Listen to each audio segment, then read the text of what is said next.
Om Shri Sai Ram, Bhagavata Vahini by Bhagwan Shri Satya Sai Baba. Chapter 25, The Sage's Compassion. The pointed words of the father inflicted great pain on the tender heart of Shringi, the son. They fell like sword thrusts or hammer strokes. The poor boy could bear them no longer. He fell on the floor and grasping the feet of his father, he wailed, "Father, pardon me. I was overcome by anger that the king himself should behave so outrageously insolent, so irreverently, so inhumanly. I could not control my resentment at the insult hurled on you. It is not proper that a king should behave like this. In this most appropriate manner, having come into a hermitage, isn't it?" Seeing his plight, Samika the ascetic took the son beside him and said, "Son, the compulsion of the moment is inescapable. The dictates of reason are often brushed aside by man due to that compulsion. The drag of destiny will destroy the reins of reason. The force of the moment faces man with all its power, and he cannot but yield. This king is a staunch theist, a deep devotee. He has earned spiritual splendor. He is established in moral behavior. He is the lord of all the regions. His fame has pervaded all the three worlds.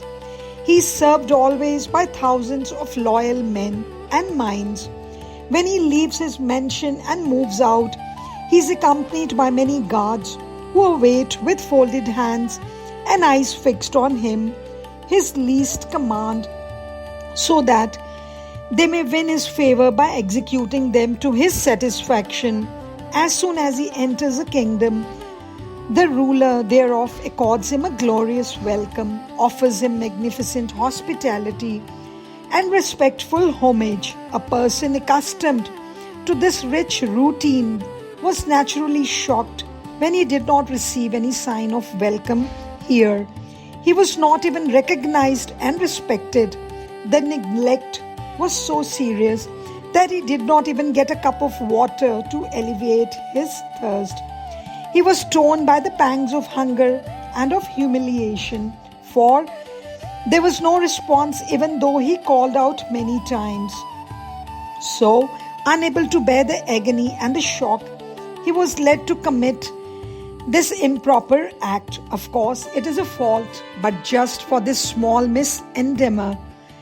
When you reacted so harshly, you brought irreparable damage to the entire community of ascetics and hermits.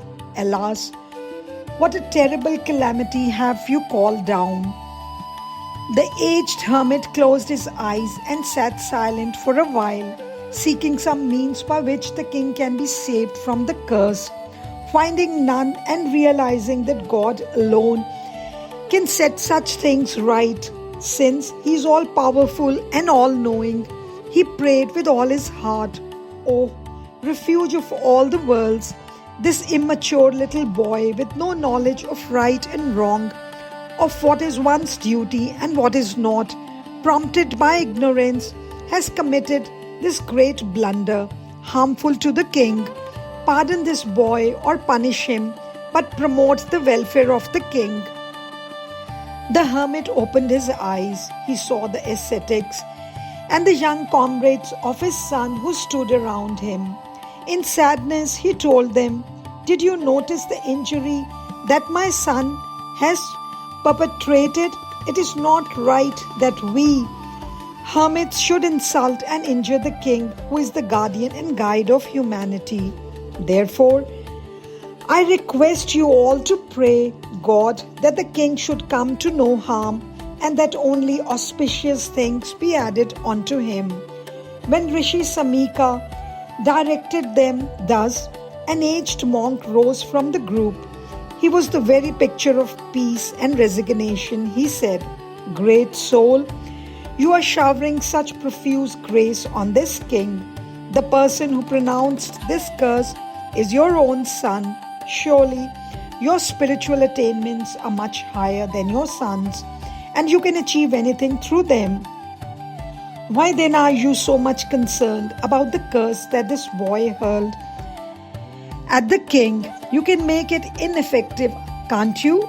At this, the rest of the group, the elders and the young ones, exclaimed, "True, true. Listen to our prayers and pardon this boy. Bring about the welfare of the king and save him from harm." The sage Samika smiled. He closed his eyes. He saw that his inner yogic vision, the past and the future of the king, and examined whether his present was conditioned by his past or by his future. He found that Parikshit had to suffer the poison bite of the cobra, Takshaka, and that this was his destiny.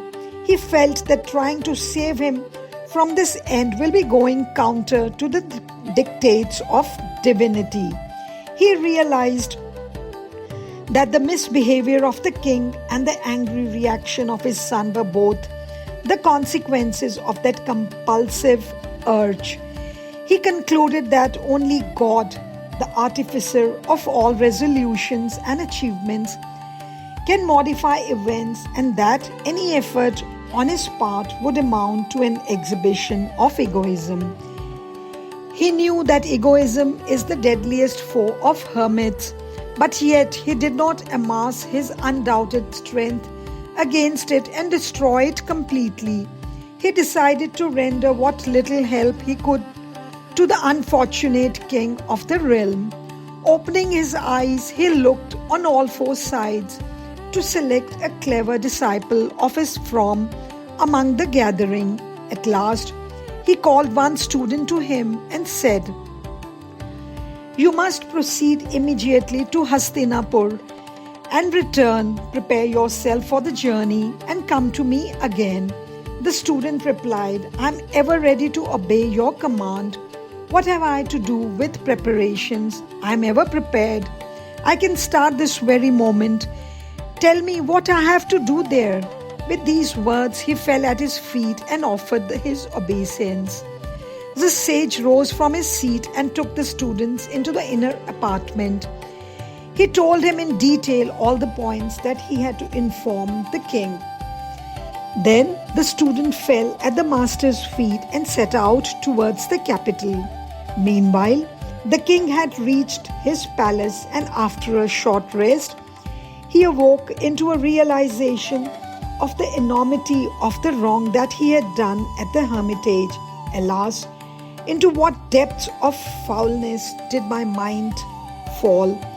It is indeed heinous sin that I, the emperor, should cast an insult on that ascetic. He lamented within himself, "How am I to make amends for this crime? Shall I go to the hermitage and plead for pardon? Or shall I offer my head to bear the punishment that is my due? What exactly is my duty now?" He struggled with himself for an answer. Just then, he saw a guard who came up to the door and stood silent with folded arms. He asked him why he had come. The man said, "A student from a hermitage has come and is waiting for audience.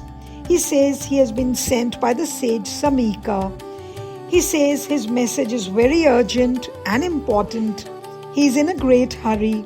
I am awaiting royal orders." When these words fell on the ears, the bed of jasmine flowers on which he was reclining appeared to have been transformed into a bed of snakes with fiery tongues hissing and writhing all around him. He called the guards to come near him, and he pelted question after question at him about the young man who had come from the hermitage. How is he?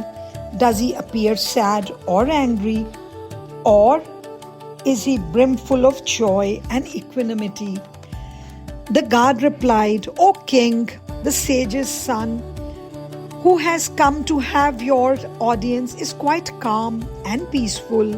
He is repeating the words, 'Victory to the king, victory to our ruler.' I do not see any trace of anger or passion on his face." This gave the king some comfort. He sought to find out what reply had been given to the questions asked by the young student. The guard said, "We told him the king had been to the forest. He returned only just now. He is taking rest for a while. Please wait for some time. As soon as he breaks his rest, we shall inform him." The king inquired, "What did he say in reply to this?" The guard said, "Lord, the young man was most anxious to see you as quickly as possible. He said he had some urgent message to communicate. He said his master would be waiting his return and counting the minutes. He said that the sooner he sees you, the better. He was repeating within himself all the time, 'May it be well with the king. May safety and prosperity be on him.' We offered him a high seat and invited him to occupy it, but he did not accept it. He preferred to stand at the door. He's counting minutes there." Tears of joy welled within the eyes of the king. Wiping them off, he hurried towards the entrance. Without donning regal robes or insignia, without caring even to wear sandals or a robe over the chest, he fell prostrate at the feet of that son of a hermit. He held both his hands in his own and led him into the inner apartments, where he placed him on a high seat and himself sat on the floor beneath. He prayed that he might be told the reason for the journey. The student said, "O king, my master, Sage Samika, sends you these special blessings. He has commissioned me to communicate to you some special matters," and broke into tears. Seeing this, the king exclaimed, "Well, tell me soon. If anything has to be done by me, tell me soon. I am prepared to lay down my life in the discharge of my obligations. Or is my kingdom in any danger? Have I to take any measure of relief? I am ready to sacrifice anything for saving it." The student messenger replied, "O king, no danger threatens the realm or the hermits. No fear can ever bother them. You are the very person whom dangers threaten, whom harm will overtake." When he gave this subtle warning, then the king declared exultantly, "I am indeed blessed. When my subjects and the hermits engaged in asceticism are safe, I do not in the least care what happens to me. I inhale and exhale so that I can ensure peace and prosperity for them both." The king quietened after some time and asked the disciple, "Now tell me what your master wanted me to know." He said, "King, my master is very much concerned over a grievous wrong that has been committed out of sheer ignorance. That is the prime reason for this sending me to you." Hearing this, Parikshit was very much agitated. He asked, "What is the wrong you speak about? Who did that wrong? Tell me all," he pleaded. Jai Sai Ram. साईश्वराय विद्महे सत्यदेवाय धीमहि तन्नः सर्वः प्रचोदयात्। ॐ साईश्वराय विद्महे सत्यदेवाय धीमहि तन्नः सर्वः प्रचोदयात्। ॐ साईश्वराय विद्महे सत्यदेवाय धीमहि तन्नः सर्वः प्रचोदयात्। ॐ